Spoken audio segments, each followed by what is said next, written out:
মুহাম্মদ সাল্লাল্লাহু আলাইহি সাল্লাম আত্মীয় স্বজনের মাঝে বলেছিলেন, বাপ দাদা আত্মীয় স্বজন চাচা চাচি দেশবাসী খালা ফুফু সবাই জেনেছিল পৃথিবীতে সবচেয়ে ভদ্র নম্র সুন্দর মানুষ হচ্ছেন মুহাম্মদ সাল্লাল্লাহু আলাইহি সাল্লাম। তার আত্মীয় স্বজন জানতো পৃথিবীর মাটিতে মুহাম্মদ সাল্লাল্লাহু আলাইহি সাল্লামের মতো ভদ্র মানুষ কেউ জন্ম নেয়নি।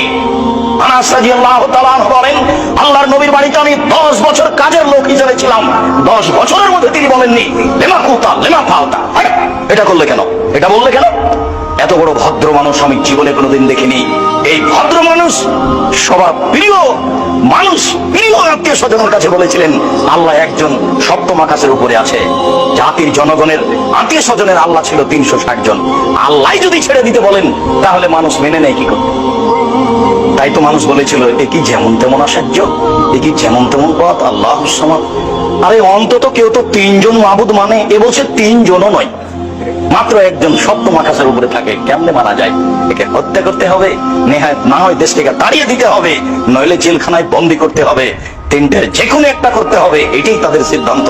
এত বড় ভদ্র নম্র মানুষের উপরে হক বলাও যেমন জটিল, হক মানাও তেমন কঠিন।